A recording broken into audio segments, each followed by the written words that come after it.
नमस्ते सदा वत्सले मातृभूमे, नमस्ते सदा वत्सले मातृभूमे, त्वया हिन्दुभूमे सुखं वर्धितो, त्वया हिन्दुभूमे सुखं वर्धितो, महामङ्गले पुण्यभूमे त्वदत्ते, महामङ्गले पुण्यभूमे त्वदत्ते, पतत्वेशकायो नमस्ते नमस्ते, नमस्ते सदायो नमस्ते, प्रभो शक्तिमन् हिन्दुराष्ट्राङ्गभूता, प्रभो शक्तिमन् हिन्दुराष्ट्राङ्गभूता, इमे सादरं त्वां नमामो वयम्, सादरं त्वां नमामो वयं, त्वदीयाय कार्याय बद्धाकटीयम्, त्वदीयाय कार्याय बद्धाकटीयं,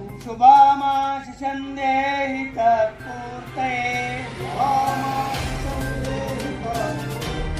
अजेयां च विश्वस्य देहि सशक्तिम्, सुशीलं जगतेननं ब्रह्मवेत्,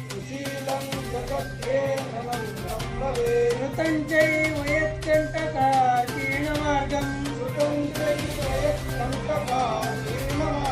स्वयं श्रीकृतन्न सुगङ्कारे, समुत्कर्षनिःश्रेयसैकमुग्रम्,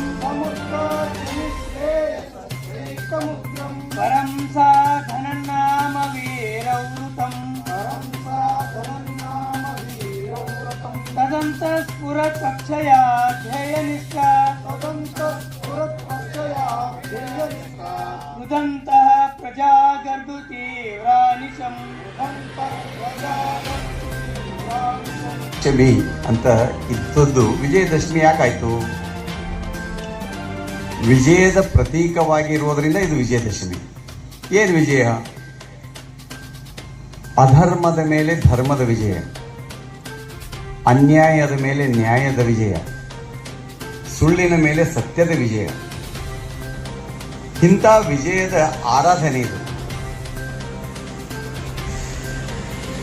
ಜಗತ್ತಿನ ಯಾವುದೇ ಸಂಸ್ಕೃತಿಯಲ್ಲಿ ಈ ಥರದ ವಿಜಯವನ್ನು ಆಚರಣೆ ಮಾಡುವಂಥ ಉತ್ಸವ ನಮ್ಗೆ ಕಾಣ್ಲಿಕ್ಕೆ ಸಿಗಲ್ಲ.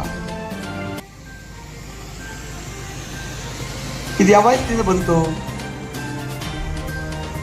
ಯುಗ ಯುಗಗಳಿಂದ ಬಂತು ಅಂತ ಹೇಳ್ಬೋದು. ತ್ರೇತಾಯುಗದಲ್ಲಿ ಶ್ರೀರಾಮಚಂದ್ರ ಅನ್ಯಾಯದ ದುಷ್ಟತನದ ಪರಮಾವಧಿಯಲ್ಲಿ ಇದ್ದಂಥ ರಾವಣನನ್ನು ಮರ್ಧಿಸಿ ಧರ್ಮದ ಜಯವನ್ನು ಸಾಧಿಸಿದಂಥ ದಿನ ಇದು. ಆ ರಾಮಾಯಣ ಪೂರ್ತಿ ಎಲ್ಲವೂ ಧರ್ಮದಿಂದ ಕೂಡಿದ್ದೇ ಆಗಿದೆ. ಅದಕ್ಕೋಸ್ಕರನೇ ಮಾನವ ಧರ್ಮದ ಗ್ರಂಥಗಳವೆಲ್ಲ ಮಹಾಭಾರತ ಮತ್ತು ರಾಮಾಯಣಗಳು. ಮಹಾಭಾರತದಲ್ಲೂ ಕೂಡ ಪಾಂಡವರು ವಿಜಯವನ್ನು ಸಾಧಿಸಿದಂಥ ದಿನ.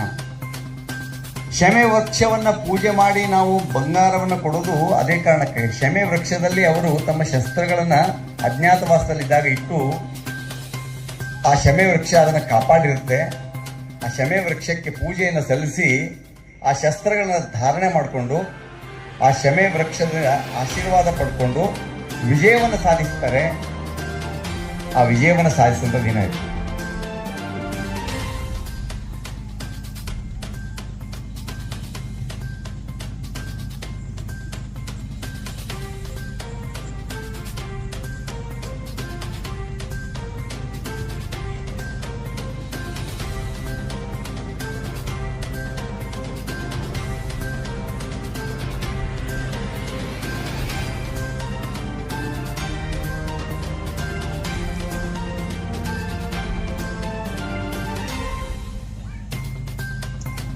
ಸಂಘ ವೀಕ್ರ ವಾಮ